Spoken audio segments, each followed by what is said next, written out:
Uh, Hello. Hey everyone.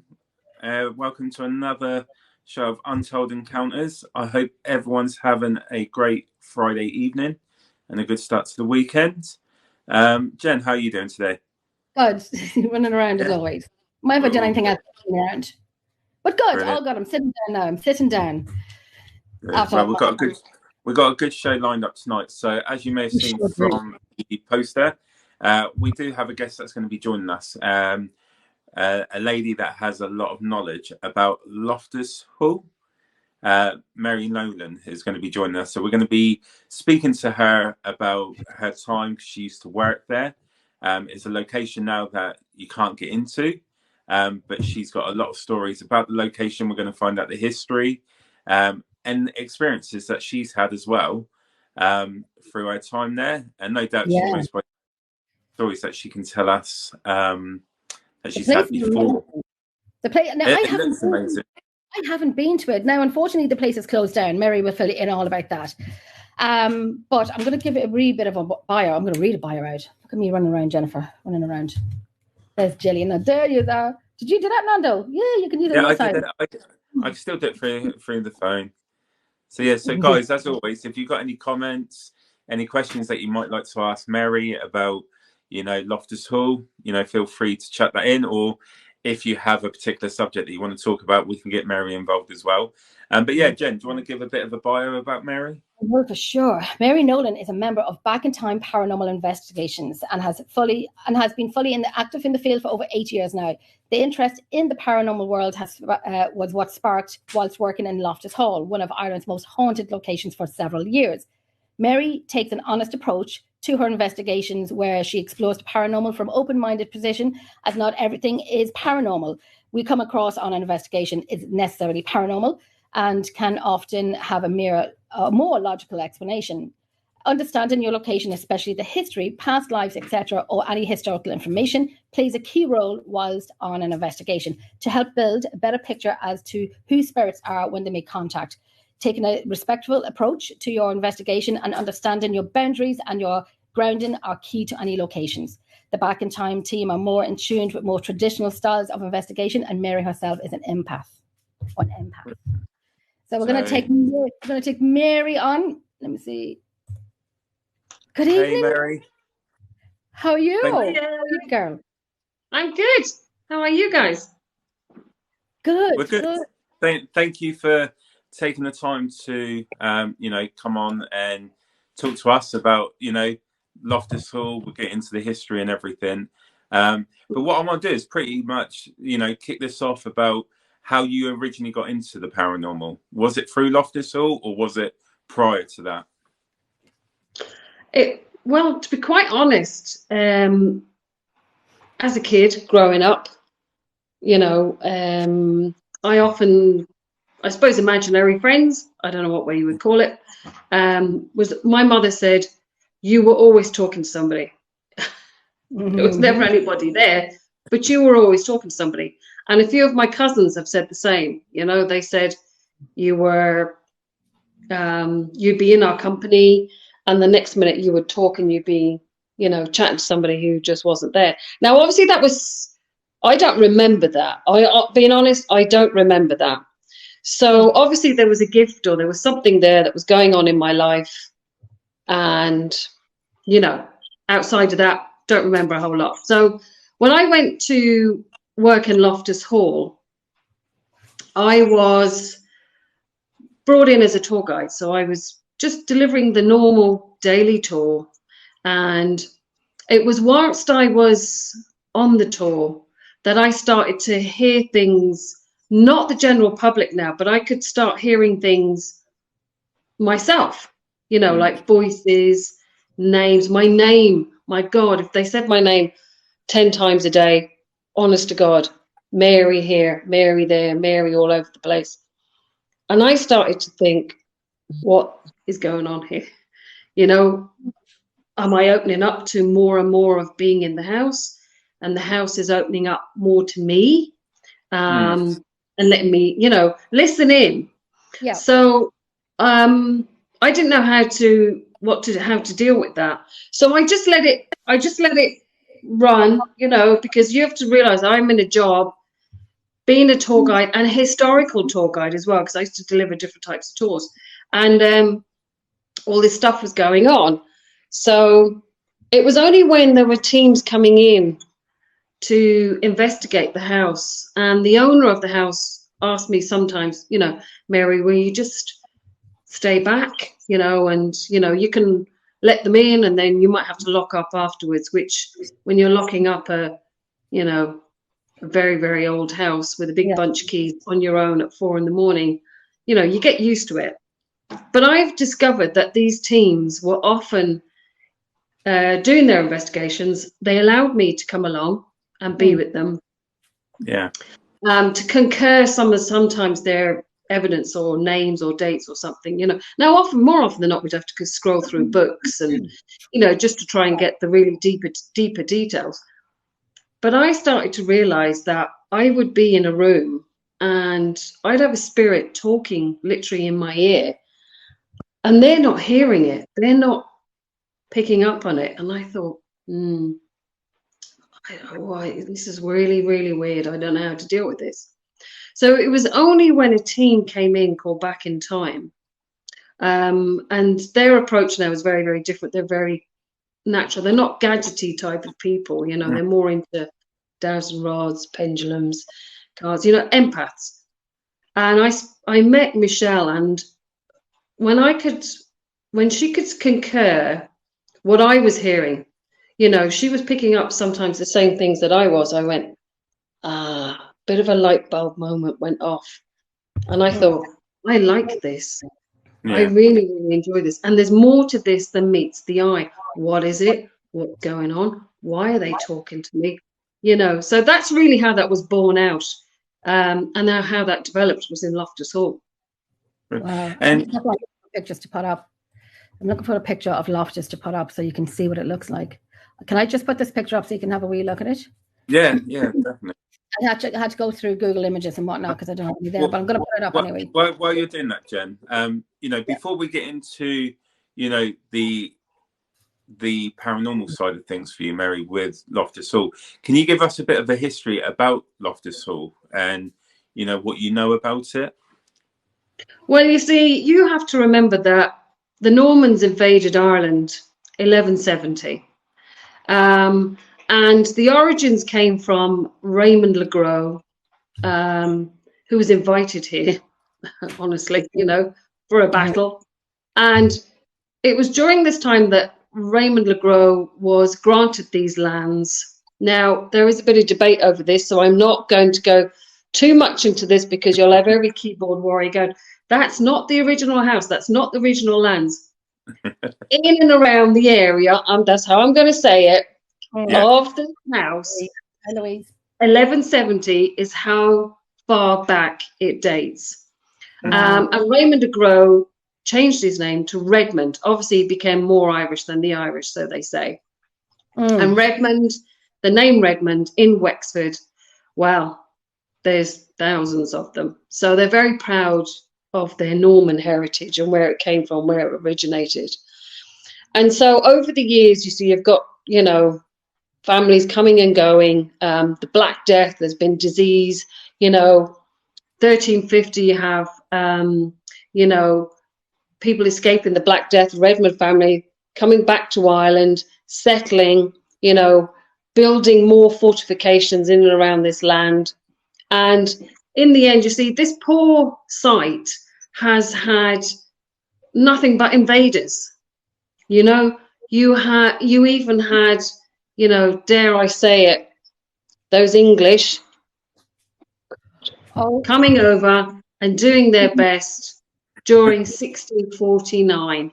You know, you've got umpteen people trying to invade this house on these lands, you know, and taking it over.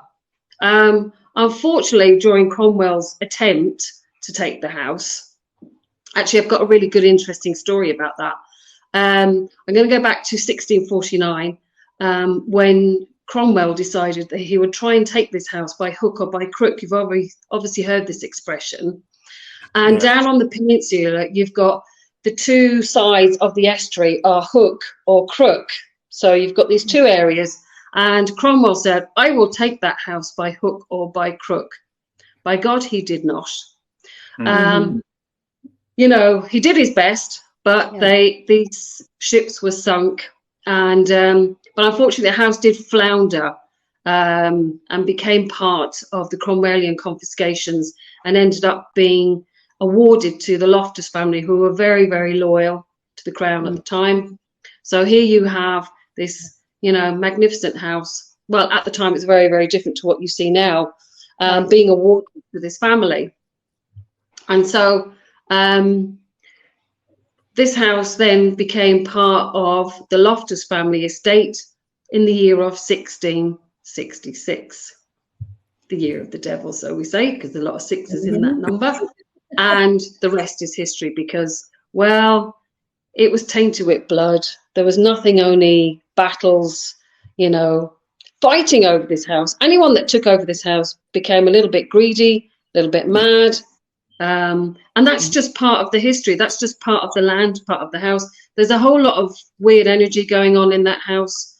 There's multiple ley lines, about 3, I think, that cross in the house itself. I tell you who would tell you about the ley lines. Helena B. Scott, amazing lady, wrote a brilliant book, and will tell you more about the ley lines and the way the planets over the, oh look, there's a whole other spectrum. I could talk all night about it, but look, we'll just skip on. Ask the questions. Keep going.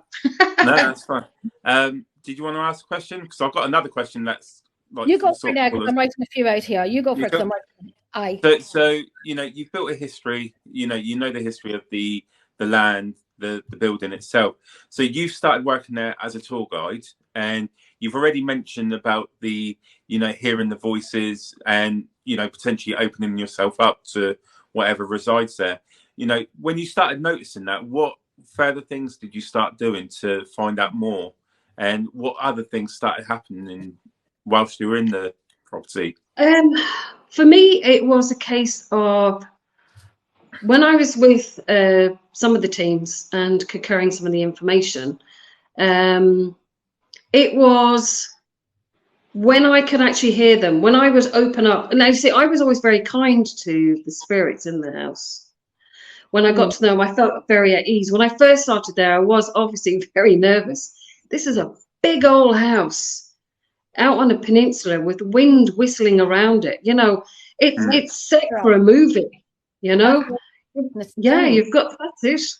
Yeah. Amazing build. It is an amazing build. Beautiful. Gosh, it looks amazing. And I've never been. And I mean, you'd walk through this house with a big bunch of keys, and I would say good morning. I used to say good morning. Now, anyone that would be watching me, any of the management watching me on the live cameras, would say, she's nuts. Because I go in every morning and I go, good morning, good morning, good morning, how are you? And I'd open the doors and I'd start to hear skipping along the corridor. Now, I'm the only one in this house. You've got to remember that. Only one in the morning at 10 o'clock to open up. Wow. And you'd hear skipping, or you might hear laughter, giggling, kids. There's loads of kids in that house, God bless them, at the base of the stairs. And you'd also hear skipping on the tiled floor. There was loads of kids. So I felt very akin to them, and I started to feel very protective of them. And I found that the more I was just chatting away to them, like I could see them, which I actually physically couldn't see them, but I could hear them. They opened up to me. And it was a very respectful, lovely environment. I was never afraid. Now, that's a whole other story, because there are a couple of instances when I didn't feel very safe, but that's different spirits, that's different energy. But in general, because I was there day in, day out, month in, month out, I got to know them really well. And you know, like the stairs. I'm just getting pictures of the stairs up.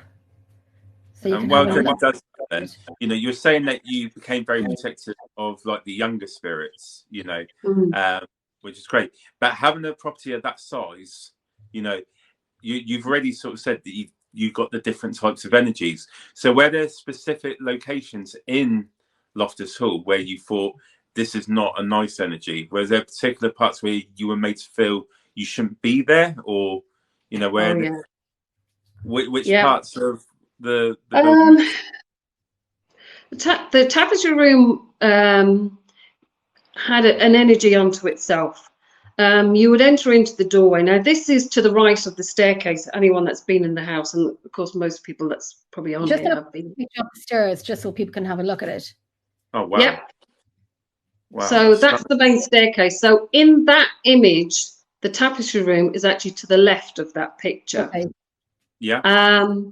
And this room, there was a geopathic stress test done on that house a number of years ago, and directly to the left-hand side, when you walk into that room, there is an energy unto itself. So if you were standing there, you would feel naturally quite nauseous, and that's where two streams are crossing underneath, so that it gives off this energy, and it passes all the way up through the house, right up into the top floor.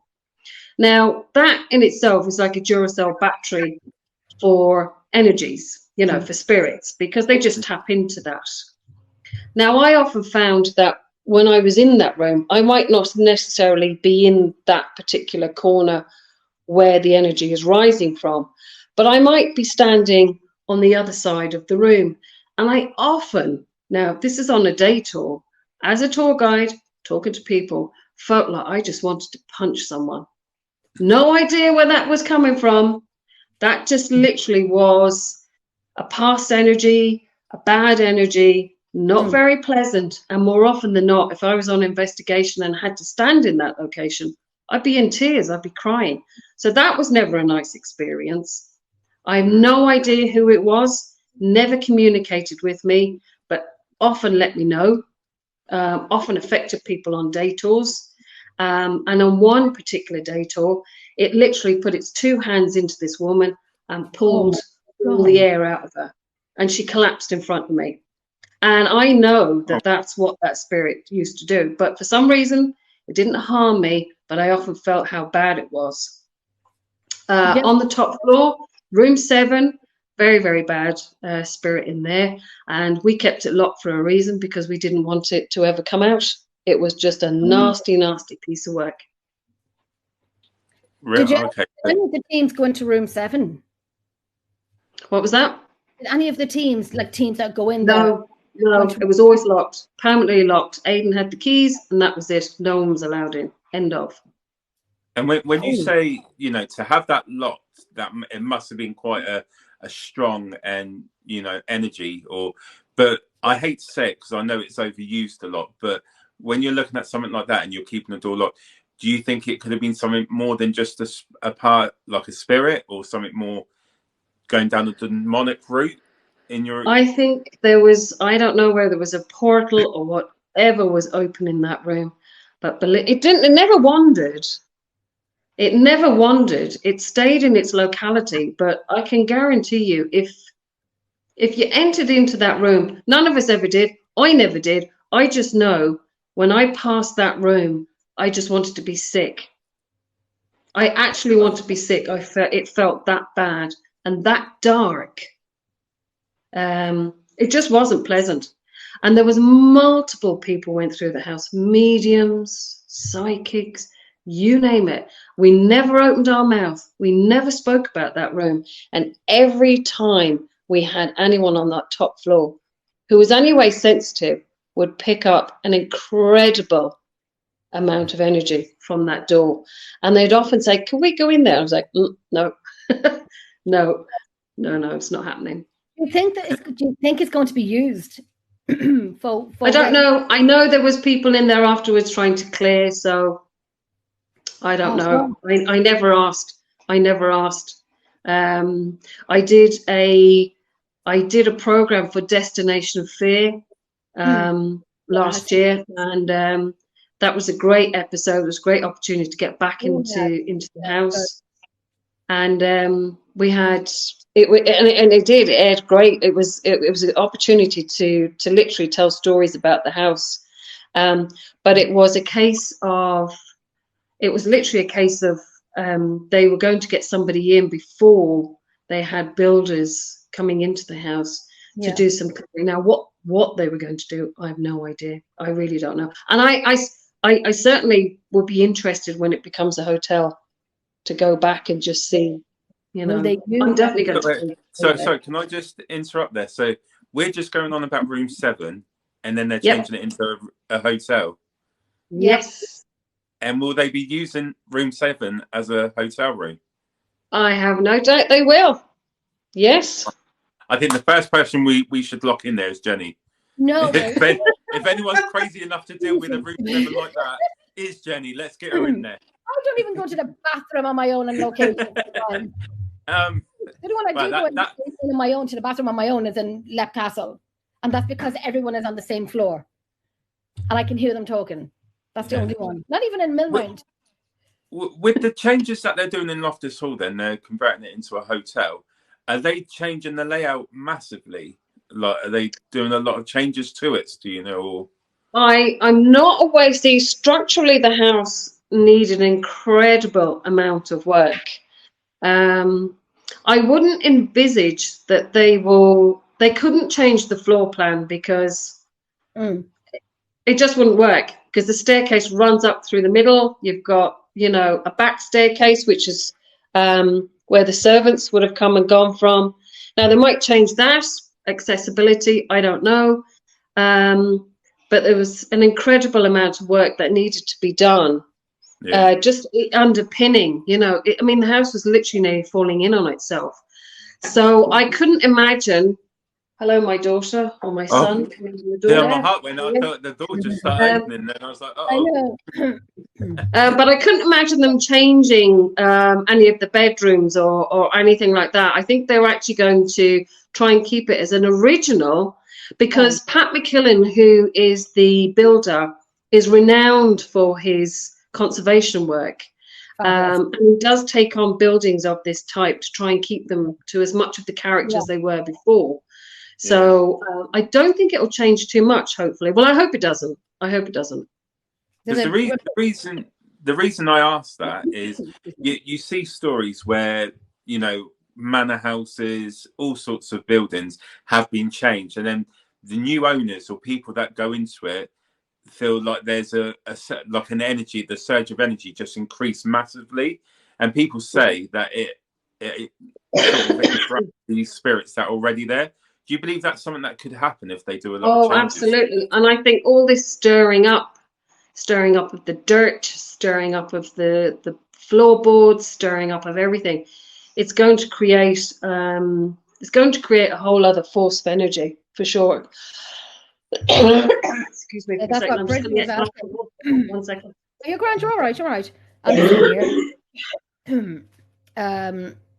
Gillian was saying that on a site like that, they probably bound the spirits rather than carry out a clearing. Could you imagine if they cleared that out? Do you know, I'm still trying to process the fact that, you know, Mary's just said about how they kept this room 7 locked up, and then someone who hasn't got a clue what's going on in this place is going to be potentially sleeping in there. That's going to be correct. That door should have a warning sign, you know, and maybe a separate disclaimer just saying, if anything happens, we're not responsible for what happens in room 7.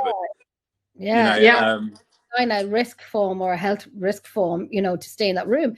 I'd be interested for someone to go into it, not me, but I'd be interested if somebody went into that room and, you know, and just kind of give me. You go in. I will. When I go back, I'm definitely. Oh my God, I'm definitely going to suss it out. And room 13. Huh? Room 13 is another one. Oh my God. We inside of room 13. We often had teams that went in there had bad experiences in room 13. And actually, if there's anyone logged on, they need to tell you about their experiences in room 13. Anybody who has been in Loftus Hall and you're watching, and if you've been in room 13, let us know. Bridget was asking a question here. Love Loftus Hall, been many times in a paranormal night. Bridget, have you been in room 13? with Mary. Do you think, Mary, now that Loftus Hall is been done up, that spirits will stay? Yes. Yeah, they do. They're tethered there. They're not going to move, no matter what you do. A lot of them had tragic deaths, and I do believe they're tethered to that site. Because the way they died was so traumatic. You know, the energy just is, it's like the stone tape therapy, stone tape theory. Yeah. Their energy, it's like, when I was on, I'm just going to give you an example. I was on probably one of the latter investigations in Loftus Hall before our team had finished our time there. And I remember I was at the base of the back staircase, and this is the servants' staircase, where a nun had died and fell to her death on this staircase. And I was just standing back, and we would often let teams, you know, people use the dowsing rods and different things, you know, to be a part, to feel, you know, connected to the investigation. And I was just standing in the hallway, and I was with this member of the public, and Michelle was up on the landing on the first floor, and she, you know, we can still see each other. Yeah. And we all heard this scream. Now there's another team in the house way off, you know, on the third floor. Oh. Not a hope in hell was it them. We did the quick radio check. Hello, did you hear anything? You know, no, nothing. We're fine. We're all okay. Nothing happening. Okay. So we know that what we heard was something on a loop. Yeah. You know? Yeah. So the night went on, and we had another team. You know, we swapped around the group, and pretty much same thing happened. And it almost was like the same scream. And I said to Michelle, oh my God, that's a residual. You know, it's on a time loop. Yes. Yeah. And we were just lucky to be on the right frequency on that night to hear it. Yeah. Because obviously, excuse me, it's like tuning in. Yeah. Did you hear this twice in one night? What was that? Did you hear this twice in one night? The scream twice. The same scream. And I was like, oh my God. Now, there are multiple different things went on. I had picked up on murders and different things in that house. And I'm pretty sure I don't know who it was, but I'm pretty sure who the murderer was. Up on where the children's nursery is, there is a room to the left of that. Very bad energy going on in there. Not a very pleasant person. And a few people who had been on public investigations with us had picked up this gentleman's name of James, and he had murdered somebody in that house over the course of the years. Wow. So you think it was James that did it? Yeah, and I'm not sure who his victim was, but I'm pretty sure we heard her scream that night. Oh my God. Just going to Gillian. Sometimes through the changes may quieten the spirits down. Different clientele being attracted to who may leave them alone, and therefore they will have no need to come forward. But do you think being like Loftus Hall being what it is with all the history, and like you're saying, there's a lot of, like, you're picking up a lot of child spirits. Now, do you think that the stronger spirits, that gives an evil sort of presence, do you think that they're just trying to protect what's there because they don't fully understand what's going on around them, and they can see their past life still going through in Loftus Hall, but then they see you, Mary, or they see these teams and people, and that's why they're giving out this bad vibe, because they're trying to protect all these spirits that still reside in Loftus Hall? It's hard to call it. I know there were children that would, let themselves be known, give me their information, and you could, when you were there with other teams, they would let them know, whether they're using a spirit board or, somebody was picking up their name. But there were times when there's a room called the withdrawing room, which is just off the card room where the famous card game was played the night the devil came to Loftus Hall. And in this room, there were two particular children that often would come through, but only if this bad spirit, was not around.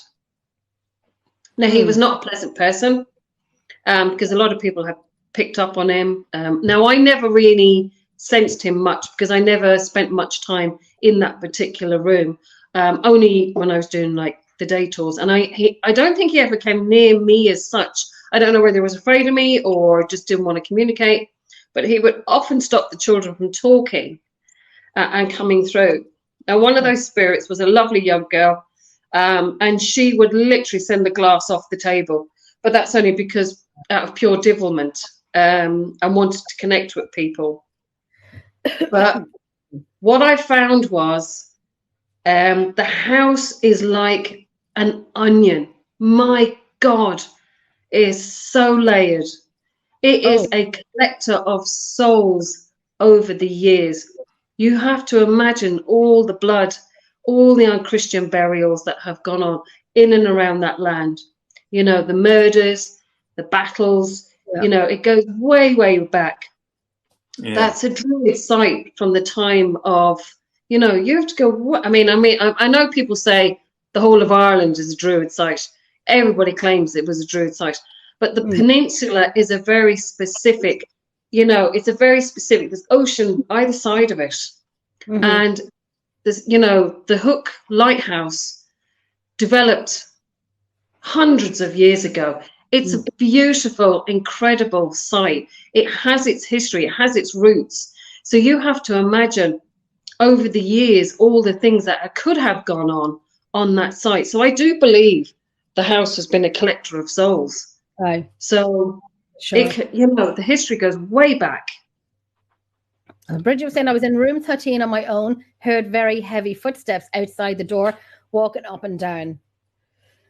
We need to do room 7. Room 7 is that one that sort of leaves, an impression because no one's actually gone in there to really investigate what's actually in there. And it, like I said, for me, and I was saying that as you went to, I think, get a drink, I'll be intrigued to see once they open it up as a hotel, what people are going to experience when they close that door. Because it could become a case where people, if they get known, that room gets known for having an evil spirit, it'll be a room people get told to avoid. Do you know what I mean? It's so I'll be intrigued to see what happens there. Harriet does that. Remember the night she froze the rods on Michelle and wouldn't let anyone talk? I think that's to you. Yeah. That was in Loftus, was it? No, that was in Sullivan Castle. Harriet's another little devil. And I referred to her before as a little bitch because she plays tricks on everybody when she gets into the house. Gillian, what I'm thinking, Jesus Lord, if Gillian comes back and tell me, Gillian has one night it was about 3 or 4 in the morning and I was on my phone and Gillian just texts me out of the blue. She goes, go to sleep. And I'm like, it's like 3 in the morning or 4 in the morning. And she texts me, go to sleep. And I'm like, yeah, she saw my green light. But I did think for a second, looking around, Gillian, I need my tinfoil hat. But then I said, see me change my profile picture. I said, you feck off and go to sleep. She was awake as well. So yeah, and I thought at 1 minute, she's sending Harriet up to my house now. She's sending Harriet up. But don't do that, Gillian. Do not do that. No. I've heard about it. Sorry.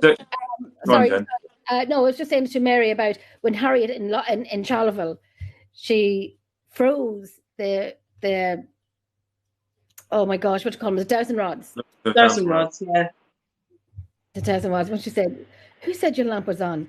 Oh, Louise, that's Louise. Your lamp was on. That's funny. Sorry, Nando, go ahead.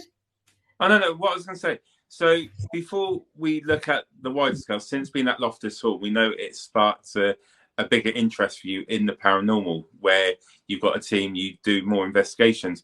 But throughout your time there, you know, did you find out people, like particular spirits, who they actually were? Were you able to go back in time, like research who these spirits may be? Like, do you think you know who they are that are making themselves known to you? There were a few that I mean, you've got to remember, you would have had servants, you would have had visitors, you would have, you know, there were multiple deaths from all genres in that house, and not necessarily documented, because they wouldn't have been nobility. There's one child, and I don't actually want to share his name. Anyone that knows me, and any of the teams and anyone's come on investigation knows this particular child used to come through for me all the time. And we discovered that he had been drowned. He had drowned in the Bay Area. They had a private beach at the back of the house. I know he existed, and he knows he exists, and he's still there, because I know he's a cheeky chap, and loves to drain batteries. That's just his gift. So you have to imagine that, you know, I had seen pictures. I've actually got one very, very good picture. I will send it to you later, Jenny, of him. That was captured by a film company that was in there when they were filming The Lodgers, which was the movie. And there was quite a clear picture caught of him at the end of the staircase, with his little blonde hair and his little collar, because he had like a little sailor suit on. Wow.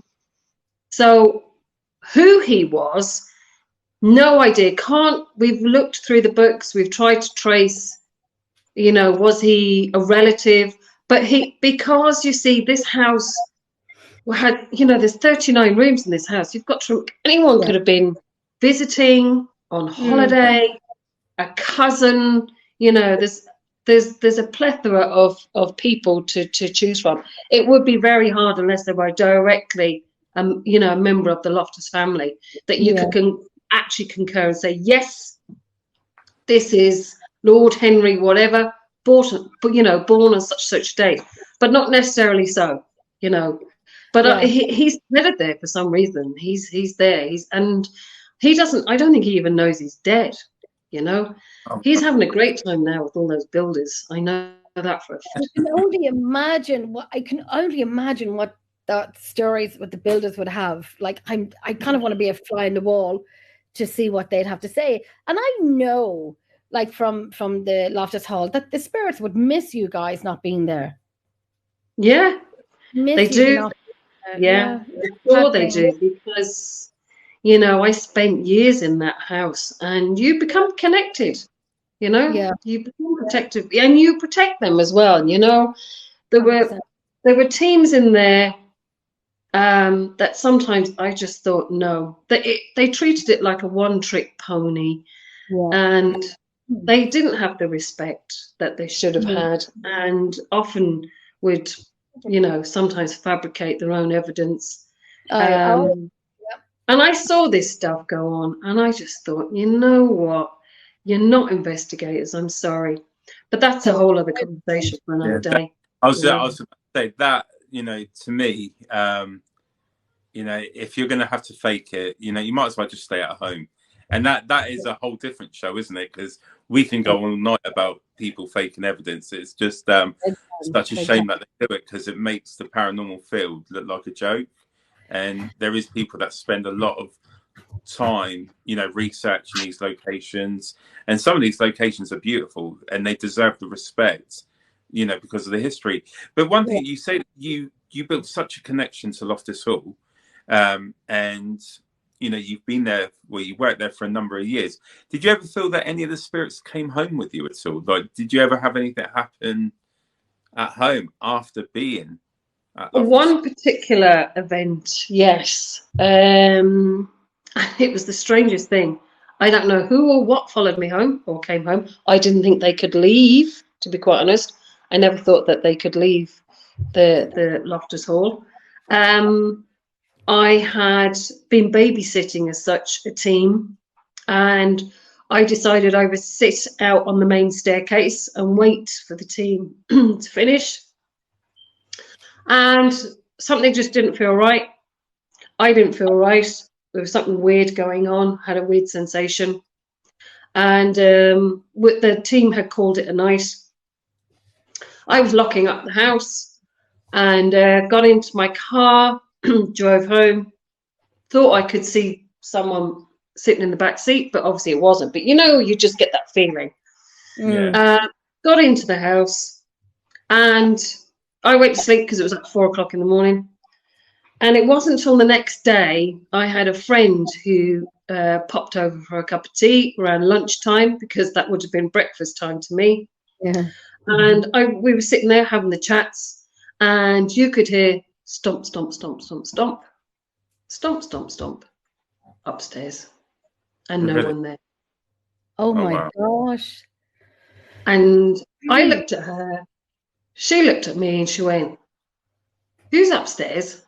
And I went, "I actually don't know."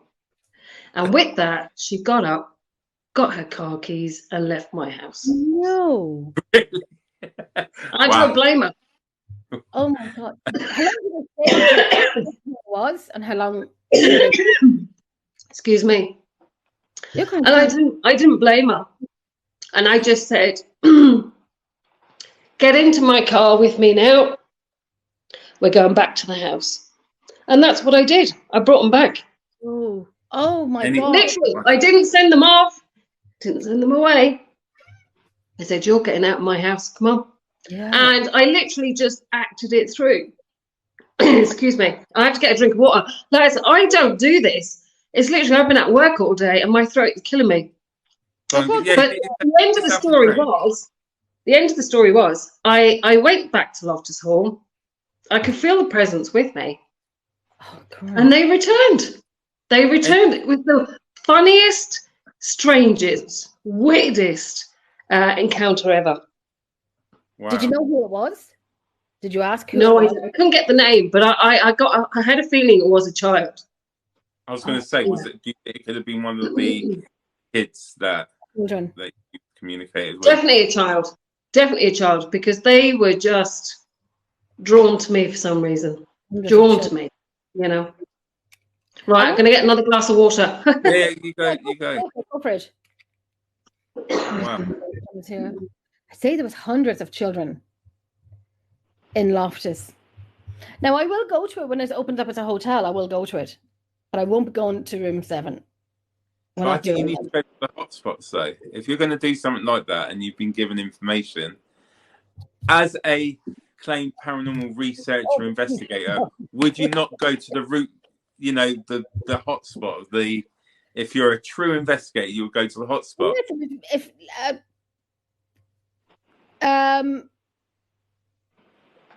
Okay, I won't lie. I would try it after about 5 gin and tonics. I'll be honest, I wouldn't try it at all. It'll be one of those rooms that I would leave well alone. But you see, you're saying you wouldn't try it, but I said I would try it, room 7. Yeah, but the difference between me and you, Jen, you're crazy. I'm not. I'm sensible with what I do. You just get yourself thrown into it, and I'm like, hey, you know, at least I... Pressure. But like I said, a few gin and tonics, or like 3 or 4 or 5, like I said, then I'll go into the room. Then we're talking about room number 7 again, Mary, just to, you know, we're just trying to figure out who would do it. But no, that's an amazing, you know, amazing history and amazing stories of Loftus Hall. And, you know, just to quickly ask, when they reopen, do you think they will carry on allowing people to go in and do investigations, or is it going to be strictly just a hotel? He's not. He made a public announcement that they wanted to disassociate themselves, not from the history, but more so from the legend and the story. So my thinking is, and Gillian and I have actually spoken about this, that will only last for so long. You know. Yeah. Loftus Hall is Loftus Hall. You know, that's embedded in folklore and the history of the peninsula. And the house itself is now going to be called Ladyville House. Not really sure about that. So it's not Loftus Hall anymore. It's going to be Ladyville House. Ladyville House. Now, oh, I'm not sure how that's going to work, but that's what he's calling it. Why Ladyville? Anyone going there is still going to want to book in and know about Loftus Hall.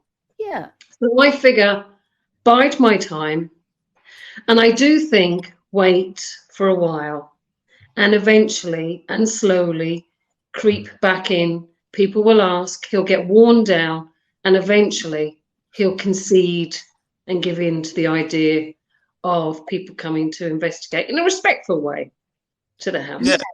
Yeah. I understand when you were saying before about teams going in and you're very protective of the spirits in the Loftus Hall, and teams going in and just having it like an entertainment night, which boils my I hate. I'm just saying with one particular location I'm very protective over. So it's kind of like anyone can go in, and I'm happy to take people into it, but don't be a gobshite.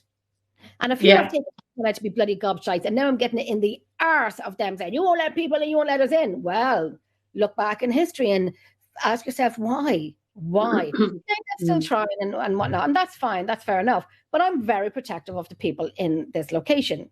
So I totally understand when you get Billy Big Balls and very disrespectful people going in and just being an entertainment in a negative way. Entertainment is fine, but in a kind of money-making negative way, which I don't like. Yeah. And you know, there's always going to be a draw. There's always going to be a draw to Loftus Hall. When it was vacant and empty, you know, from the time that Kay Devereaux had left the house, you know, from the time it was a hotel to when it was taken over by the Quigley brothers, there was a period of time when there was, you know, a security guard hired just to stop people breaking into it, to be quite honest. But they did. They did, umpteen times. I used to have people tell me on the day tour, oh, when this was all, you know, abandoned, we used to dare each other to break in, and I nearly broke my neck going through a window, you know, and they tell you all these stories. That draw is still there. Yes. There are people illegally still doing that now. Yep. Still doing that now. Yep. And believe me, Pat McKillen is not impressed about it. And obviously, you know, I think before it even opens as a hotel, there's still going to be people trying to get into this house. They'll do it because that draw is there. That draw is there, and they're going to do it. No matter who they are, they're going to do it. But I think other people you'd think of would do it. Some people that broke into it, you would think, Jesus, they wouldn't do something like that, and they did. So big stupidity, and I wish I could say a lot about it, but I can't. But absolute disgusting and unprofessional, and it was a bit of a, I didn't think you would do something like that, and they did. They did, but you know, and the draw, Jenny, is always going to be there, no matter who they are. No matter who they are. Yep. And it goes on, and you know, put it on Instagram, put it on Facebook. You know, it's not really clever because not really. You know, that's part of your stupidity of doing it, and everyone's seen it. Most people have seen it, and there's people saying, "Oh, let's buck into it. It's open again." It's not open. You have these I'm sorry. It's not. The downside of that of advertising it only gives a bad name to paranormal investigators, unfortunately, because other teams or other people think, well, if they can do it, so can I. Yeah, you know, it's like an open invitation, and that's not good for those of us who are biding our time and being respectful, and hopefully in years to come would like to be able to go back and say to management, well, we were wondering if we could do it. And they could just say, piss off, because you lot broke in during the time it was being developed. You think it's not good. These certain people would have the cop on, and I think they do have the cop on, and the knowledge not to do it. This is one place you don't do it in. Many places where you don't do it, but this is one place you don't do it and you don't advertise it. And I don't know who's running that ship. I think I do, but you're ruining it. Ruining it. It is unfortunate. It is unfortunate. I could get angry about it, but there's no point. There's no point, because you give somebody a long enough rope and they do hang themselves in the end anyway. I was going to say the same thing. They'll seal their own fate eventually, and then it'll be. They do. They do. That luck runs out after a while, Definitely. So moving from Loftus Hall, then. There's anytime it has been a hotel, it only lasts a few years because it's so far out of the way from anything when it goes quiet off season. I think in a few years they may have a change of heart. Hopefully. Hopefully. What an amazing location with all that activity. You don't want to leave it to waste, because there's so much. Like people that like doing the research as well, they can find out so much about it. Because I'm sure there's stuff that you haven't found out, Mary. Like there's so much that you could still learn. Loads of stuff. Like I said, it's like an onion. There's just so many layers to it. Yeah, that's it. And Gillian said, at the quiet season, when it goes off season, hopefully that's when they let. For sure. Yeah, that's what we're hoping for. There's an abandoned. This is Chris. There's an abandoned mental hospital near me where people keep breaking into the madness. Even the police will not go in at night. Something's wrong with the place, and if the police don't want to go there. Hello. Hi, Jennifer. So moving forward from Loftus, then, over the years, you've seen a lot of people use different experiments on their investigations. And one of the highlights to a lot of the TV shows and a lot of people is gadgets. Do you use anything, like when you're doing your investigations now you've had years in the field, what kind of experimental equipment do you like to use? Well, us back in time, as I said, old school. The best pieces of equipment, pen and paper, and your own mind. And believe me, when you go in on a location, and I used to see other teams, oh my God, they're like Ghostbusters. They unpack all this stuff. It's just this stuff, all these batteries and this lights, and it's like Christmas. And you're like, we're only here for like 3 hours. What the bloody hell, Yeah. And they're setting up this and they're setting up motion detectors. And I'm like, oh, wow. There's actually somebody standing next to you. I can feel it. But you're obviously not picking up on it. Yeah. So the way we would do it is, for us, it was because there's 2 empaths on our team, myself and Michelle. We pick up on an incredible amount. And believe it or not, more often than not, we're actually on the same wavelength, which is very rare. Very, very rare when she can. I know what she's feeling and she knows what I'm feeling, and it's when we're on the same wavelength, it's pretty awesome, and we can concur on stuff. And also we use dowsing rods. Michelle's very, very good at the dowsing rods. I can't use them. I just have no feeling for the dowsing rods. Do not work for me whatsoever. I have them, but we're not connected. And I know you're supposed to be connected to your dowsing rods, whatever. We're just not connected. I want to be like we use the CCTV, so we can watch one room to another room. We use recorders. I use recorders. I am recording. Yeah. I'll never not use recorders. I have my pen and papers. Yes, Jeffrey, there you are. We have my pen, my papers, my copies, my pen, filling all of this. You have your journal. Yeah. Yes, I have them here now, and that's it. That's what I like to use. This pen and recorders, and I do like the video too. I like the video, like the CCTV, and watch the videos. And I know Louise now. She loves going over the video. It helps. Well, sometimes it helps us sleep because, I've woken up many times doing audio like this. I'm like just here on the computer like this. So I put my head in for like 10 minutes, and it takes me 20 minutes just to unset my arms because they have set. My arms have set to where I've fallen asleep, which what I think would be 10 minutes probably turned into an hour. My audio is still running, and I don't know where I stopped off on my audio, so I have to guess and go right back. So yes. Anyway, I just waffle off there when I take.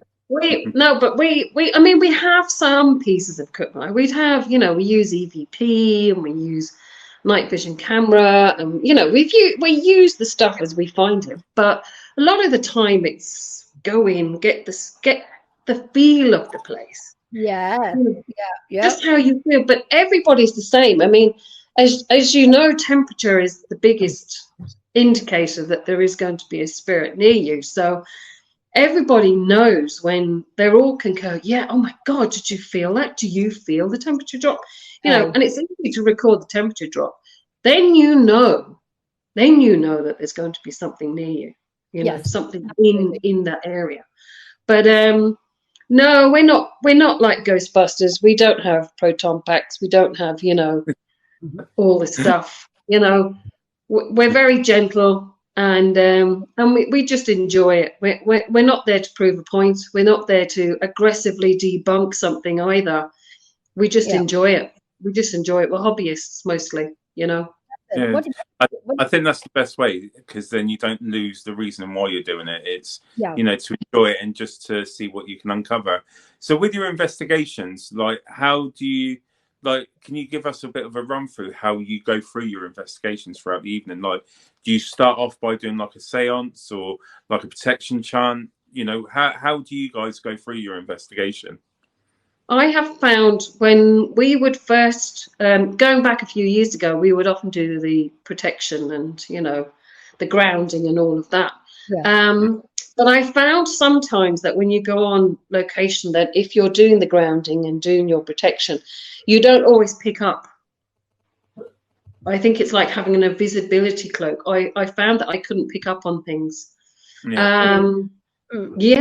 I just felt that I know I should be, but so a couple of times I have gone without grounding, without protecting myself. Bit foolish, really. But I have felt that I have picked up on more things in that instance. Now we would have, there's not many of us in it, we're a small enough group, but we wouldn't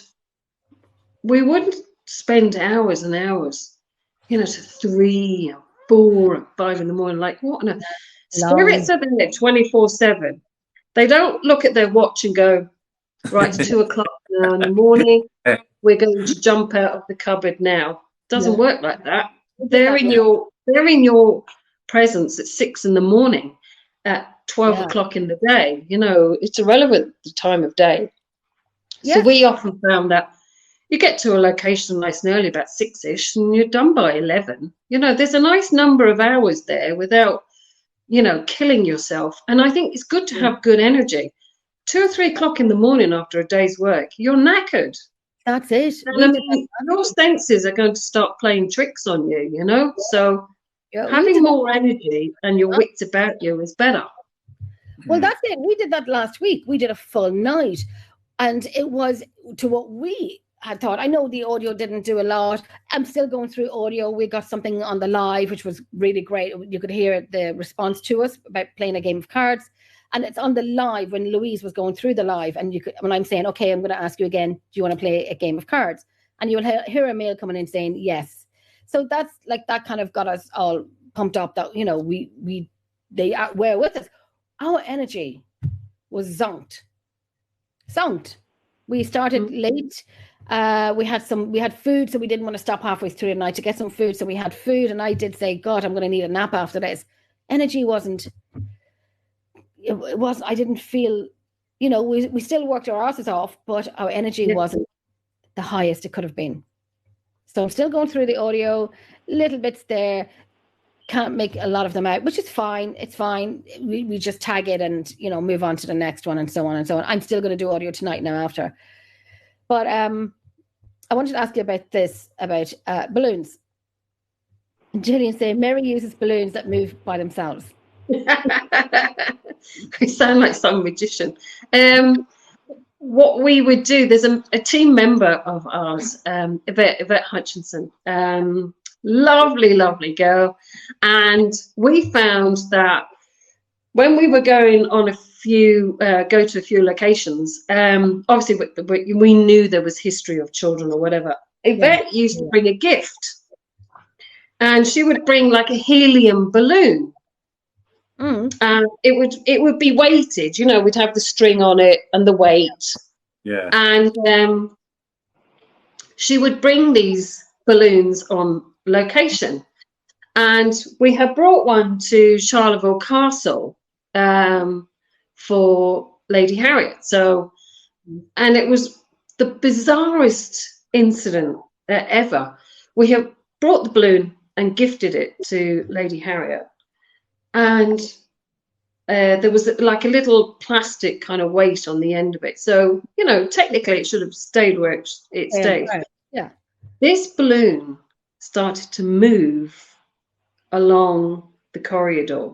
Now, there's no wind. I know it's an old house, but, you know, you do these checks. You do your, you know, you make sure there's no door open, that there's no draft here, that this can't move, and you check as much as you can to make it as authentic as you can.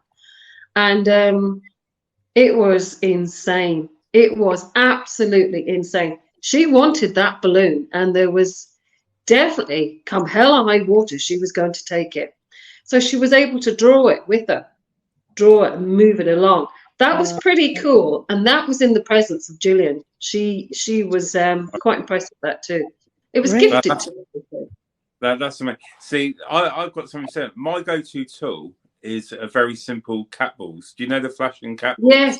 Yeah. Right. For some reason, you know, I look at a lot of equipment, and there's not a lot of equipment that I'm drawn to. You know, I love the EVPs. I think EVP recording is one of the best. You can't, especially where you get a clear voice in the background, you know it's no one around you.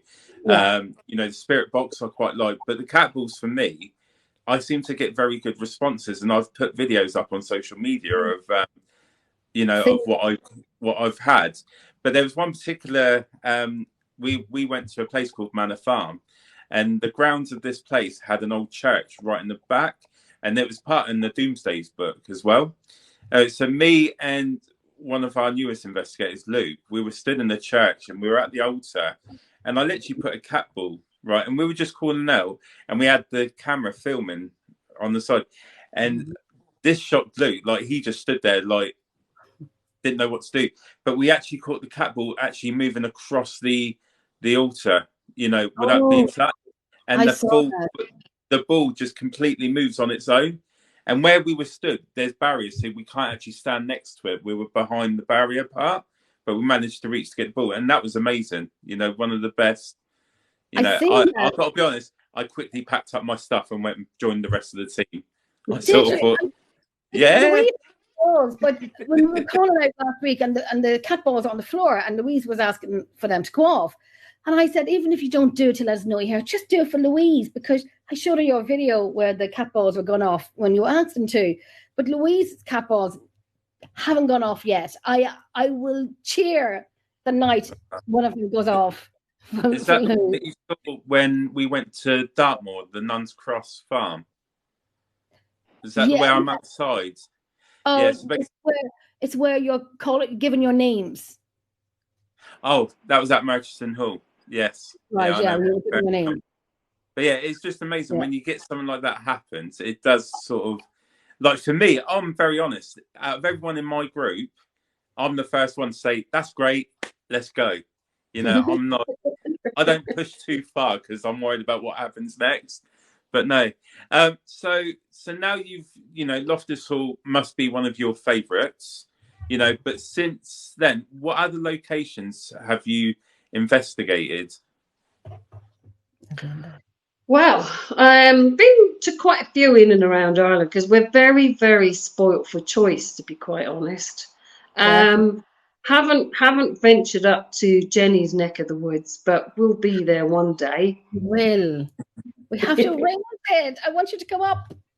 I know. I will. I'm just, oh God, between work and everything else, it's just always impossible to juggle these things. But to the museum.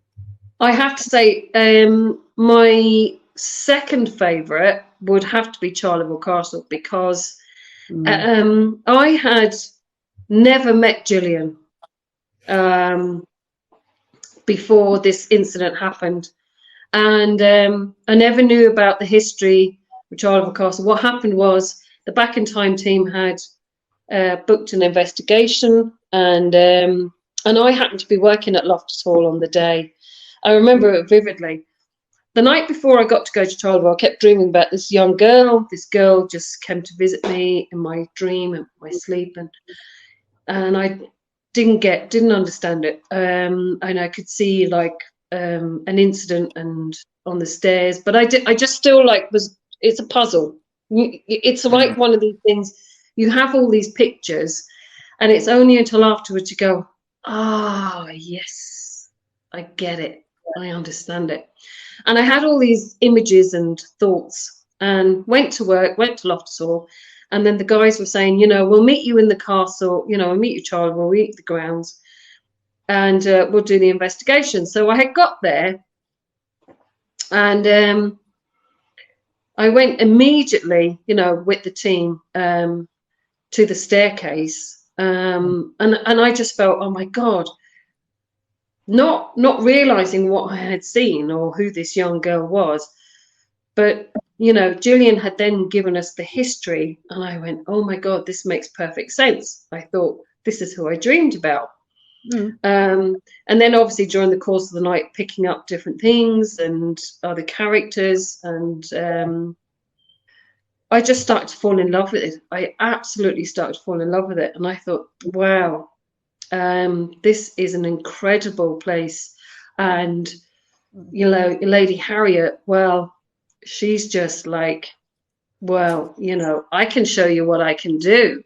My God, she can light up pieces of equipment. She can make dowsing rods spin. I was like, this is a force to be reckoned with. And like that, child spirit, but she's easily able to manipulate the other child spirits, and she'd often put smaller children forward and like, go on into the room, Henry, in you go. And I could sense this and feel this. And Gillian laughed because she kind of went, oh, I was picking up, and we were able to concur on a couple of things. Now, I wouldn't have nothing to the depth of knowledge that Gillian has of Charleville, but I picked up on a few minuscule little things, and she was like, yeah, you're right on that one, and you're right on that one. And I found the more that I went there, the more I was able to experience some really unique things, and unique characters of the house. Now, I did have an extremely bad experience in the hall, and or Charleville Castle rather, and Julian was there, and she knows all about it, and she knows how affected I was by it. Hadn't done my grounding, hadn't done my protection, and my God, did I pay for it that night. And I was so overcome with a bad spirit that decided he would just piss me off and really upset me that night. Gillian did her best to protect me, and I felt the hurt, the pain, and the anguish of that experience for about 3 weeks afterwards. Wow. It was really bad. Really, really bad. And it was recorded on radio, live radio, FM 104. Blimey. Oh my gosh. I know being there a few times, and with Gillian, and you could hear Lady Harriet. And I talk about it to this day. We were in one of the rooms, and I forget the name of the room. Gillian, don't kill me. But Gillian was giving her tour, and I looked at one of the team members, and I'm like pointing to above the ceiling. But you'll hear someone running, like children's steps, running right across. And I swear somebody was upstairs running. And I said to Gillian, "There's someone running upstairs." She goes, "Oh, that's Harriet." And I'm like, okay, so I know, because Gillian told me years ago about Harriet, but I said, this, because I was very excited about hearing about her or hearing her or something like that. I wasn't expecting anything, but it was great when it did happen. And so Jenny was saying, okay, Harriet, go back to go back to where you were and run across again. And she did. You could hear tapping going across and then running over. I literally looked at Jenny, and you can see me saying, like, what just happened? And I was kind of like, oh, you know that you can get a breath, but it's an excited breath and so on. It was like, oh, we've heard about her, but now she's actually showing us. And it was like mind blowing. It's like you've heard about her and it happens. Yeah. And it was just wow. I still talk about it to this day. It was just about wow. Yeah, it was brilliant. Brilliant. I was just saying, may go there, never been. It is a beautiful place. The history of it is fabulous. There's one room that I love. I love the piano. That's there, but I love, is it the hexagon room? The ladies' area? Yes. The ladies' bedroom. I love that room. And I stood in the middle of the room, the ley lines. Yes. Yeah, incredible energy in that room. Yeah, to see if I could feel it. And you feel a pull. Didn't think I could because a lot of people were watching me. So I'm standing there with my eyes closed. And, I always think to myself, when you close your eyes and you're swaying, it's because it happens because you close your eyes. And plus I was out in location in Lepcastle the night before, so I was a little bit tired. So, but you do have this pull. Yeah, you do. You feel it in it. And it was amazing. It's a great place. It is a fabulous place. Yeah, it is. Yeah, one of my favorites for sure. That's incredible.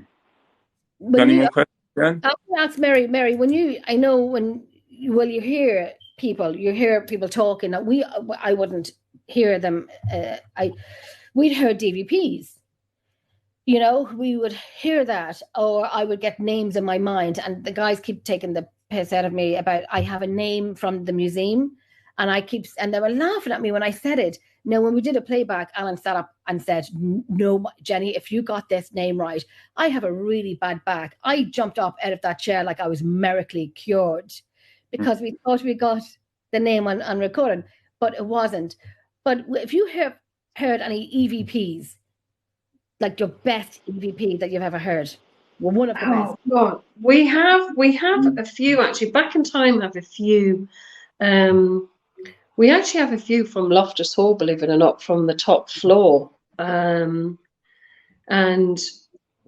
children, crying and names being called out. Now, and that's just when they're in a lock-off, so there's nobody.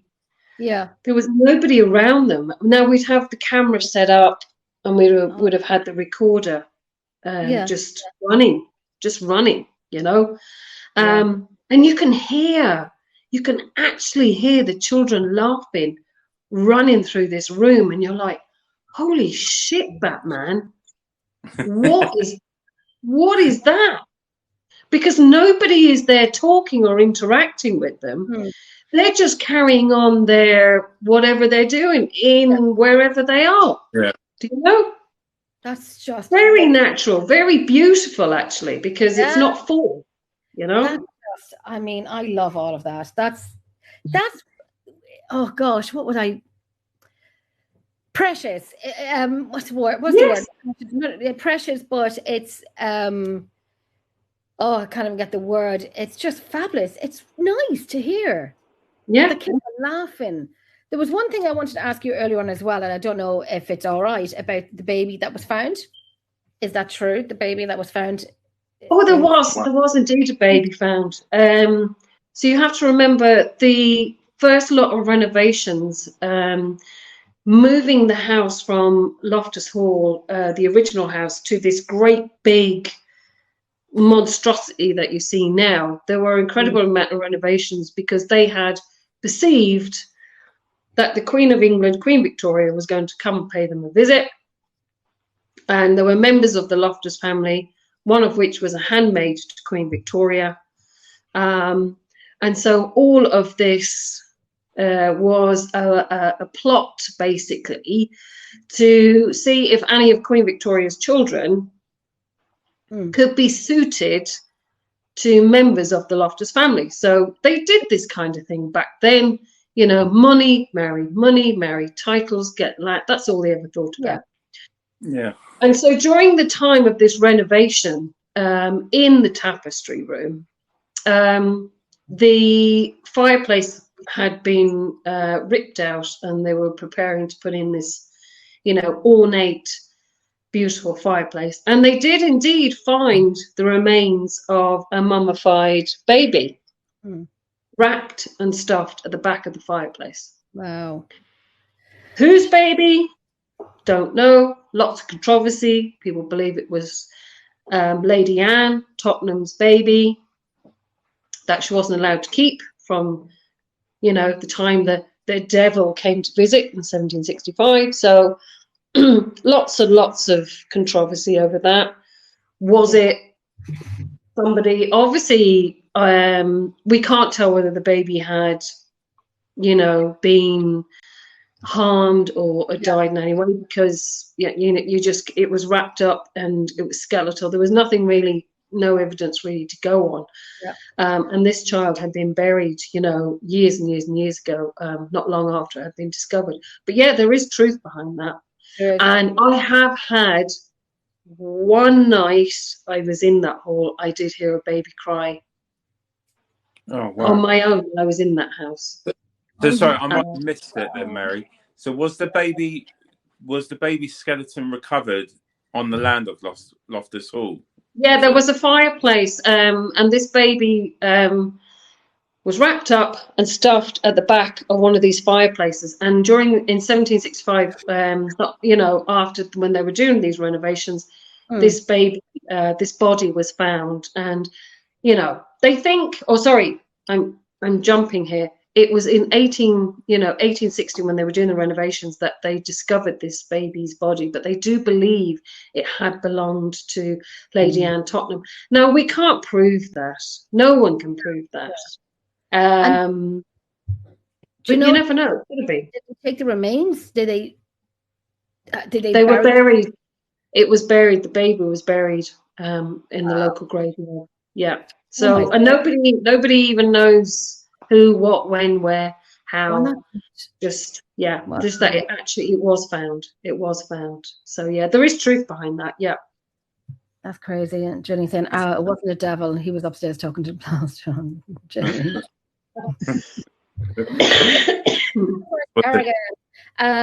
Quick question for Mary. When you worked in Loftus Hall, did you ever feel the spirits that were there were puppets to the house? Some, yes. I think Loftus Hall has an energy all unto itself.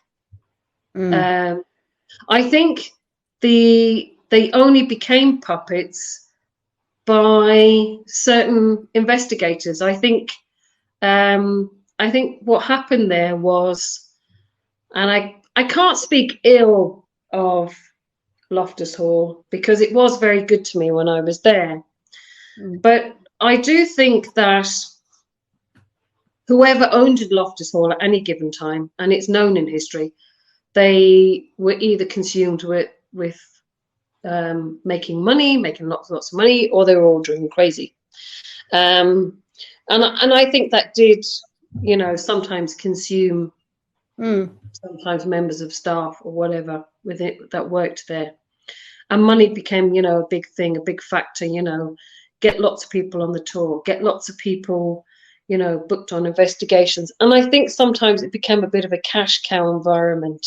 Yes. And that's very sad and very unfortunate. And I think sometimes these wonderful locations, and there are many out there today, become very diluted because of this constant, you know, let's get a team in, let's get another team in next weekend, and the weekend after that, and the weekend after that, and the weekend after that, the weekend after that. You know, as I said before, they're not going to look on their watch and go, it's 2:00 now, we have to jump out the cupboard, it's time now. You know, it's like that series on television, you know, Ghosts. Have you seen it on IT? No. Is that the one with the couple that buy a manor house and then she's able to see all these?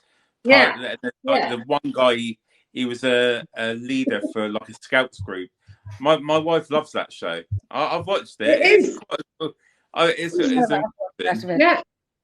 But I mean, you've got to imagine, you know, they don't stand around kind of waiting for these teams to come in and make contact. For all the world, they're the ones living and we're the ones that are dead, you know?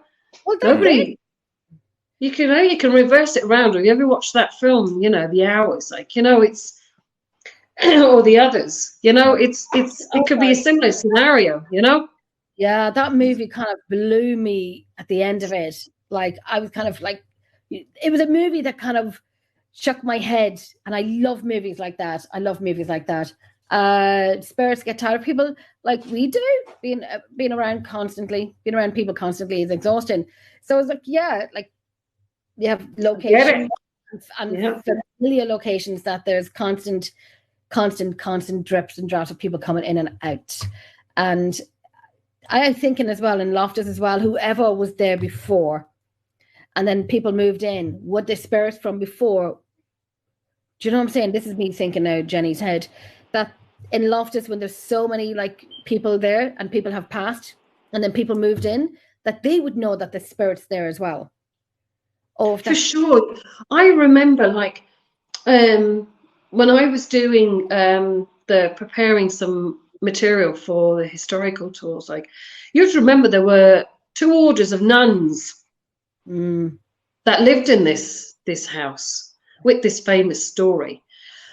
Nuns who prayed day in, day out, prayed for this house. But yet there was all this badness and these bad spirits in there, you know?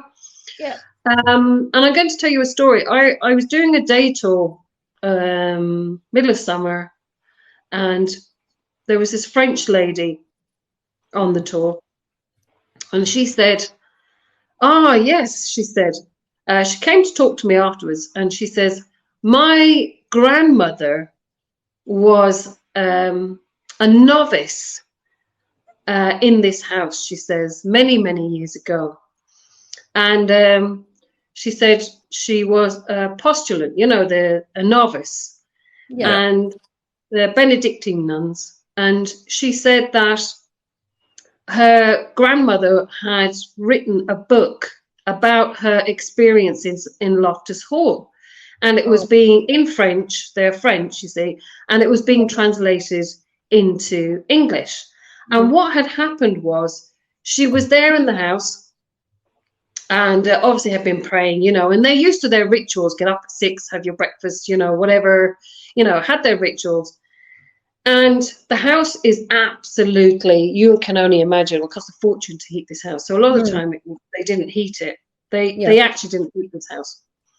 So she was experiencing when she'd go to bed, she'd have the sheets, you know, up like this, you know, and every now and again she'd look up and she saw a dark figure at the end of the bed. Oh my God.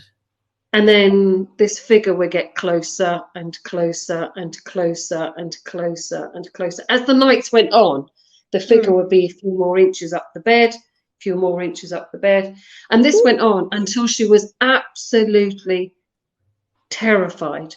Now the woman said to me, now this is a member of the public who has come to me after a tour to tell me this is an experience that her grandmother went through. As I'm like, holy shit, Batman, I need to write this stuff down, you know. And we had swapped details.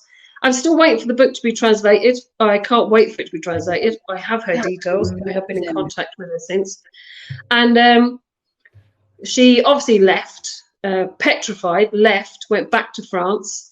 And her whole 2 years, she's written this book about this. I mean, this woman's in her 70s now, but had written this book. And I can't wait to bloody read it because, wow. That's amazing. But you see, that's what Loftus Hall did.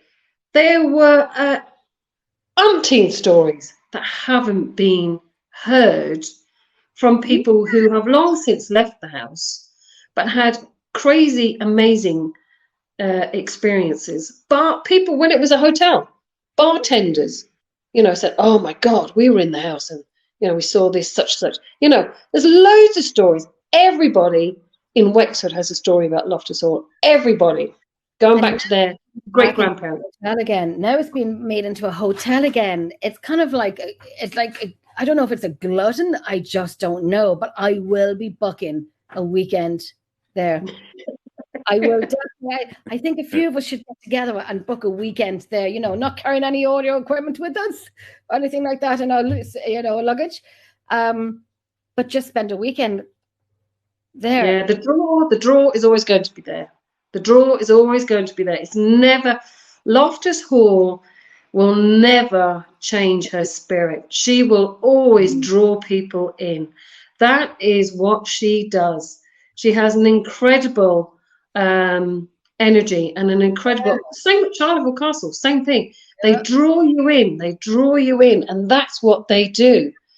It's a bloody mystery, but that's what they do. 90% of my friends I have met in Loftus Hall over the years and gone on to do different things, but we're still friends because of Loftus Hall. Crazy, weird. What the hell? Right. It's sad that you don't get to see the spirits there as much as you'd want to. I mean, it's kind of like it's like a relationship that you just can't, But hey, Jennifer, they've been there for hundreds of years. Time is irrelevant to them. Yeah. They're still going to be there, aren't they? They're still going to be there. Just kind of miss the location. You just don't want to worry, Mary, that spirit that did come home with you doesn't say, oh, guys, I know where Mary lives. Let's just all go and pop down and say hello to her. Well, we miss Mary, so let's all go and take a little walk. And I know where she lives. Let's go. Love Mary's house. Mary, just say you got the opportunity to own the hall, say in years to come, what would you do with it? Oh my God. I'd change its name back to Loftus Hall for starters. Oh my God. Ladyville House, honestly. That sounds like a sex shop or something. I was going to say something like that, but I didn't want to say it, but I'm glad you said it first. It's like, who is Ladyville? No idea. Honestly, if they had to open it up to the public to pick a name, I would have said Ely House, because the Marquis of Ely, which was of Loftus Hall, Ely House, keep it in reference to some part of its history, Who's Ladyville? Is she part of the Loftus? No idea. That's the name he's plucked out of some boudoir he's been to. Ladyville, the large voulez-vous coucher avec moi. There you go, Nando, your second honeymoon. Do you know, I just saw that, Eric, and do you know what? If Sarah went there, I wouldn't be able to get her out of the place. It would be hard. Yeah. I'll tell you what I'll do, Eric. I'll donate Sarah to Jenny, and then they can go off for a second honeymoon together. Weekend. Sarah, weekend. I'll stay. She's in the room number 7 with me. I'm good to stay in room number 7. Good. I know when I stayed in the Clayton Hotel. I mean, Jesus, I picked the most active side of the hotel, but it was fine. I didn't sleep for the 2 nights, but it was fine. It was fine. Nothing happened. Love to own Loftus Hall. Could you imagine? Do it, Mary. Do with Loftus Hall if you owned it. I tell you that. Like I said, change the name. Yeah, change the name. Would you live in it? I would, but I mean, if you had that, could you imagine opening up that as as a hotel and let people stay there and just? I would actually have a stopwatch and go, let's see how long they last in that room.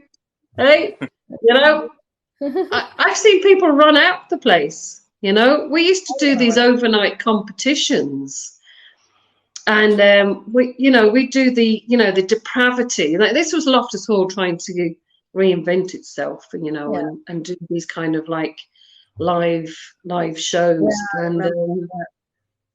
we would have people, you know, in rooms and a little bit of depravity, so they'd be cold and you wouldn't have your coat on, and, you know, and it'd be dark, and, you know, people's fear 90% of the time used to just take over, you know.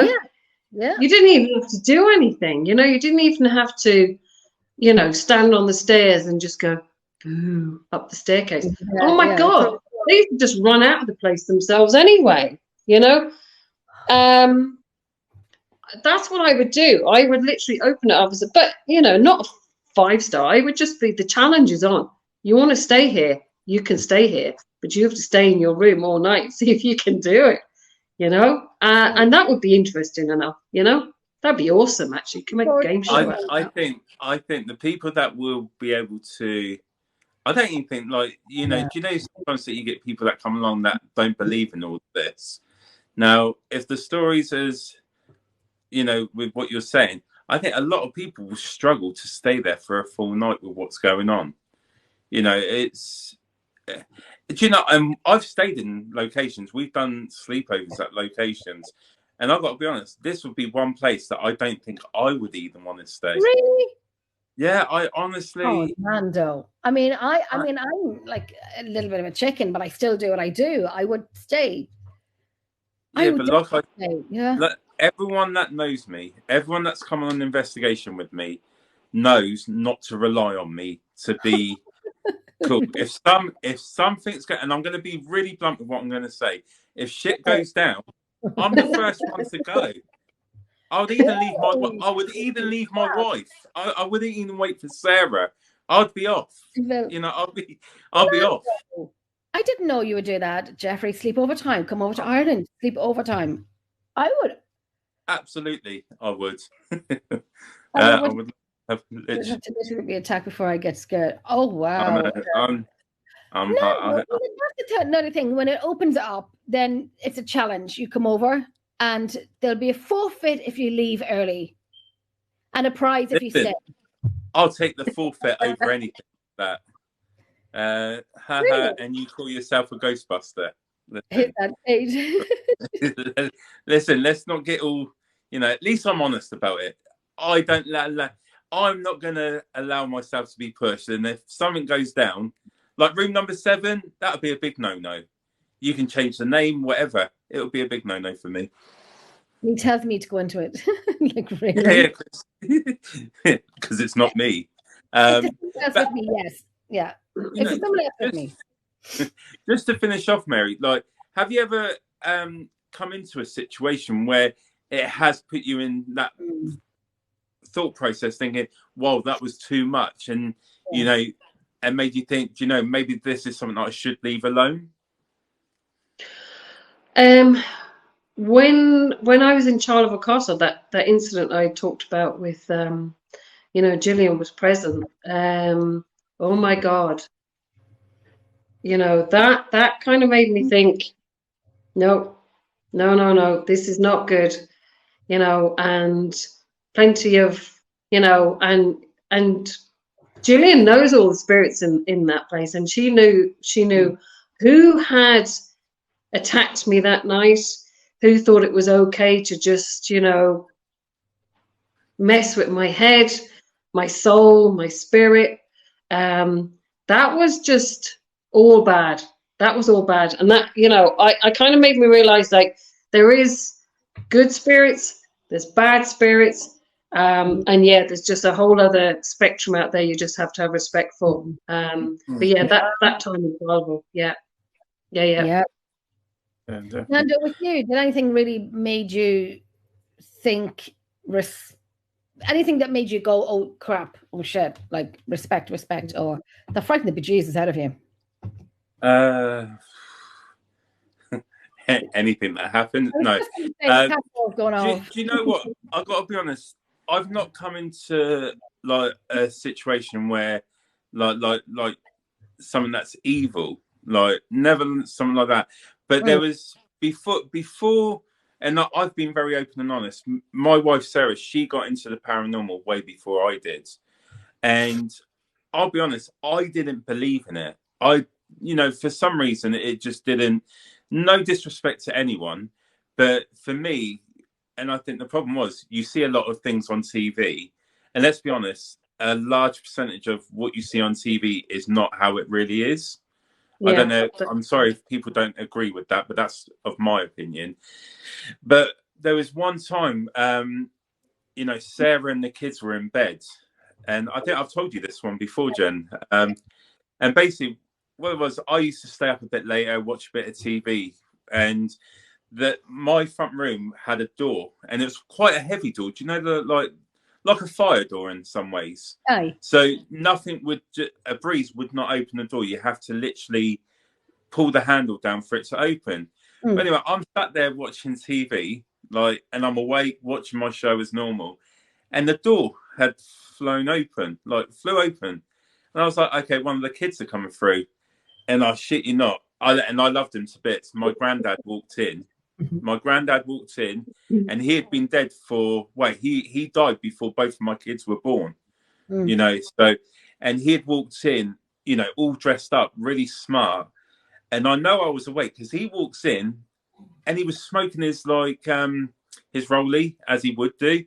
He come and sat next to me, literally just sat next to me, smiled. I have never run up the stairs and jumped on top of Sarah in bed as quick as I did.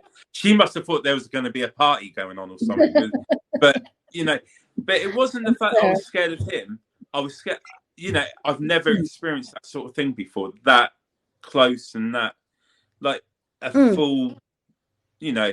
And I think that was the turning moment for me to think, shit, there is more out there. There is, you know, and again, you know, I've not seen anything like, you know, but for me, it's family members.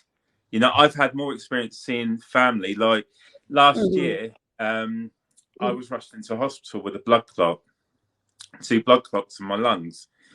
And I sort of passed out on the sofa, and bless Sarah, I was having a full-on conversation with my grandfather. Oh, you know, wow. She was saying, and apparently I turned around to her, don't remember this, saying, where I'm Italian, granddad means nonno is granddad in Italian. And I turned to Sarah apparently and said, my nonno said everything would be all right. So, you know, they're the kind of things that if you're asking me like personal experience, that's what I've had. But nothing that's actually like scared me as such. But yeah. What about you, Jen? Oh, same place up in Shane's Castle up in County Antrim, a place I did for like 7 or 8 years, every single month consecutively. And we had guests with us, we did a reenactment, and the founder said to me, Jenny, you have to provoke. And I'm like, well, I don't want to provoke. I don't want to provoke anywhere. This is going, never provoke. No, but never provoke. Yeah. No, but this is going. Well, I'll tell you, I found out this one was back in the day when I reasonably started off, and I didn't want to provoke. But I ended up having to provoke. You know, if I knew then what I knew now, you know, I wouldn't even do it now for sure. But anyhow, I was provoking, yada yada yada, and things happened. That was great. So we all went for coffee break, came back. And at the end of the night, he said to me, Jen, go down to the place where we have done the reenactment, under the tunnels in Shane's Castle. And the rest were above ground and doing their thing. So when we walked in, I kid you not, the smell of sulfur would knock you out. I've never smelled anything like it in my life. It burnt the hair in your nostrils. It hurt your throat.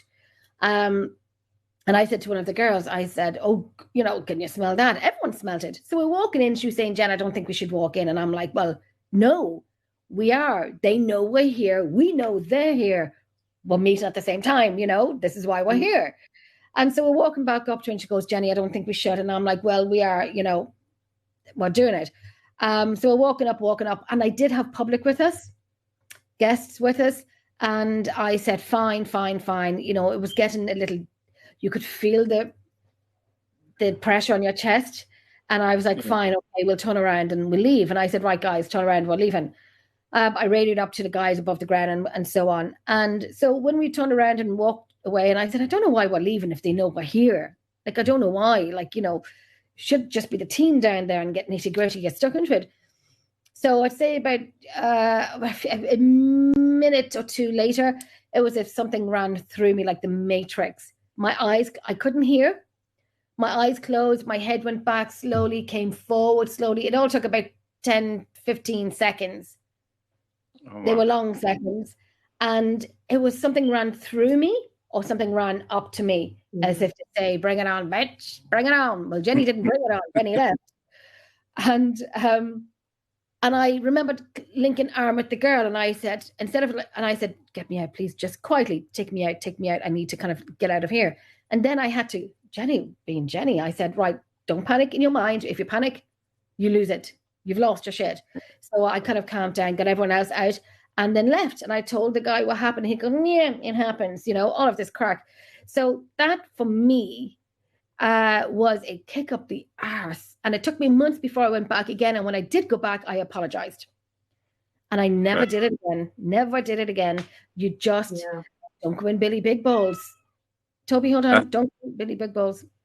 If you have a rule book of going on an investigation, rule number 1, do not provoke. Because it will come through and kick your ass into tomorrow and you will not like it. So, no, absolutely brilliant. It was a lesson learned, but a good lesson learned. Yeah, for sure. Lesson learned. It was a good lesson learned. It took a lot for me. Brilliant. I know that we've nearly had you on for 2 hours, Mary, and we really appreciate it. But I've got one final question for you, and I promise this is the last question. Do you have any investigations coming up, or are you planning to do any more investigations soon? Oh yeah, for sure. We've only just sorted our insurance out, which, as you know, has been a challenge in itself in this current climate. We are nurturing one which isn't too far from where I live here in New Ross. It's a pretty cool location. I can't give too much out because this building actually belongs to the church. So it's very, very sensitive. But yeah, there's a lot going on in this particular building. So, and it's never been investigated before. So what's happening is these spirits are kind of going, oh, what's that? How'd you do that? What's that thing that lights up over there? So it's basically a little bit of a learning curve for them and for us. So we're just building relationships at the moment. And we're just trying to,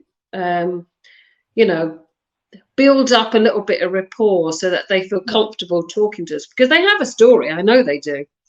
So that's ongoing. And obviously, because it belongs to the church, we can't go, hey, we're here, because they'll go, right, get out. You're not coming in anymore. And everyone else will want to be in there, and it'll be, they'll just say, bug off.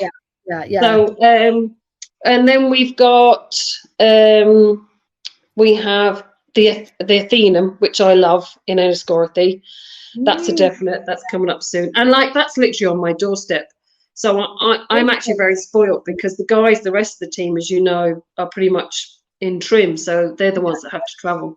And of course, the tails are turned and I have to go up there. So it's kind of nice, though, that when we're kind of all the way around the island of Ireland. We're all over the place. And we do meet, because it's a bit of a social as well when we come together. So definitely, we get chats down to an hour, because if we don't get the chats down to an hour, the bloody night is gone. So it's like, come on, guys, we've got to get going, instead of, oh, I did this and we did that. And we went there, shut up and get on with it. But deadly. Yeah, we're just in the process of trying. So it's the usual, emailing back, forth. Have you got the insurance? Yes, we've got this. Yeah. And it's just trying to lock things in place and just make sure, because obviously when you go on these locations, you have to have your indemnity clause, and they like to know, dot the I, cross the T. Have you got this? Have you got that? Yeah. So, we've got about 5 in the process where we're just trying to lock in, I know the insurance is hard to get sometimes, but I know I'm supposed to bring my insurance today to pay, but I can't get my head. But I will bring them on Monday, and we are covered. We are covered now. We're still covered, but we're not out until the 28th and 29th of April. We will be in the museum before that anyhow. But yeah, I'll be ringing them on Monday to kind of renew our insurance. I've been talking to them already. So yes, we will be insured again. But yeah, I think the next one, we'll be in the museum again in the next few weeks. I think next Thursday we'll be in the museum. Yeah, I love that place. And then on the 28th and the 29th, we have Redwood Castle and Lep Castle. So still need to get a little bit more, feel. That's it. But I'd like to just get a pen and go through a book and just close my eyes and just randomly look somewhere and just go, haven't been there before, going to try and go there, That's what we've tried to do, is go to locations that we've never been to before and see what we can uncover. Because we don't tend to do like a lot of research on the locations until afterwards, because then you're not influenced in any way to say, because you're not reminiscing on what you've just read. But no, what I would love to do, Mary, in the future, when you've done some more investigations, is maybe bring you back on and talk more about the new stuff that you're doing and everything. Yeah, for sure. Love to. Do like a catch up with you, if that's all right. And then try and get up to Drogheda this year, if not somewhere like winter time, we can do the museum. Yeah, I'd love to. Definitely, I definitely have to come up your direction, Jen, because I've seen some of the EVPs and the captures that you've had, and I thought, oh God, that place I'm loving it. Oh, it's just fabulous. It's amazing. I'm going to do audio later tonight. And then the live that we did from last week, I wish I could get it up. I don't know if I can get it up. The live that we did from last week. Let me see if I can get it very quickly. I know I'm not going to take time. Just give me 2 tickety bits to see if I can get it. But what Jen does that, Linda has just asked a question. Will I get it? She's asked, how far away will you travel to an investigation? Me, I would, the distance, by car, I do about 3 hours drive easily to get somewhere. So you have to come down my way. We'll have to show you some of the places that we got where I am. Because we got some great locations. Better than Jenny's locations. I didn't say that. I'm back. No, I'm back. I heard you. Let me see if I can get this here. Oh, I heard you. I think I have it here. I'm going to play it. Okay. Oh, I probably have it playing already. Hold on. Let me see. Okay, bring it back. Okay, I'm asking you again, do you want to play a game of cards with us? All right.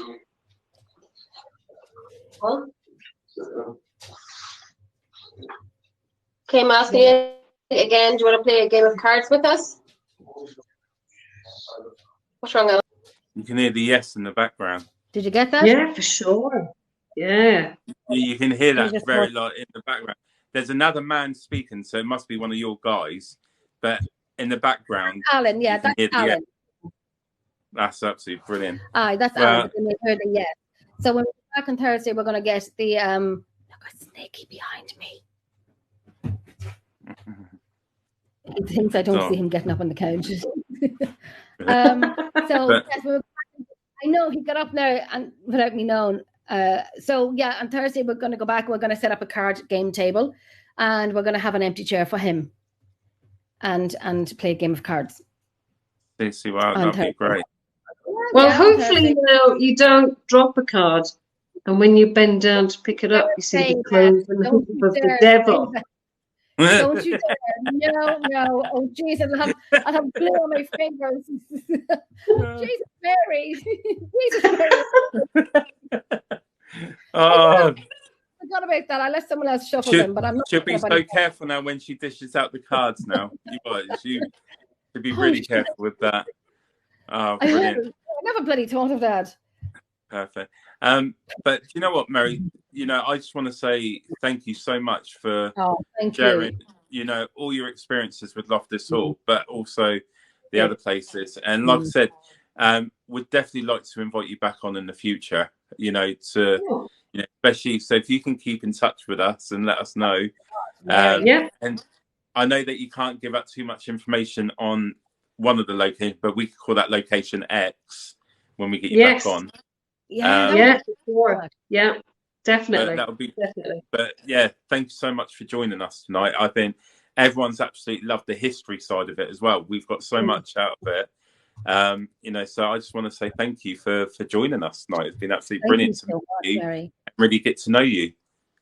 Good. Mary's great a blast. Mary's a blast. She's great crack. She's great crack. I remember the Dave's Unexplained, and she came out to me. The first thing she said to me, "You're barred." And I'm thinking to myself, Jesus, what did I say? What did I do now? What did I do? Trying to recall anything you said. But no, it's been absolutely great to meet you. And, you know, again, you know, just thank you for spending so much time with us tonight. And we definitely look forward to see what we're going to do. And definitely going to catch up with you soon. But, you know, for now, we'll let you get on with your evening. And, you know, we'll definitely stay in touch and speak to you soon. Absolutely. I'm going to. Thanks, guys. Where can people find you? Where can people find you before we go? Quickly, where can people find you? Really, just on the Back in Time page. You know, reach out to us. Just keep an eye on the page. You know, we're going to start putting stuff up there now, and you'll see some of our experiments and tests and just different things. You know, but it's like that. It's just getting back. You know, Day of the Unexplained was a big project I had worked on, so I kind of had to leave a little bit of investigating behind me because just to concentrate on that, because it was like a wedding, you know. It took a full year to plan. So now really I'm only getting back out there to just do what I really need to, you know, really want to be doing. So just keep an eye on our Back in Time page, you know. And just one more, can you just shout out your group name again, please? Back in Time Paranormal Investigators. So, guys, what we'll do afterwards, we'll put a link to Mary's page. So definitely go and give her a follow, you know, and we will definitely catch up with you very soon, Mary. But for now, thank you so much. I've loved the chat this evening. It's been absolutely great. I know. I was looking forward to it all day. Great. Mary, my love, I'm going to bring us into the background, and then we'll talk to you later on. Everyone who watched, listened, comment, liked, shared, thank you so much. Myself and Nando and Sarah will be back up again in a few weeks with a new topic. We don't know what it is yet. No, we ain't got that far ahead. We're not that organised. We're not that organised. But no, for now, you know, as always, thank you everyone for joining in, for making Mary feel welcome to the show. It's been absolutely great, and we will catch up with you in a few weeks' time. Definitely. All right, I'll bring us into the background, and we'll talk later on. Bye, everyone. Bye.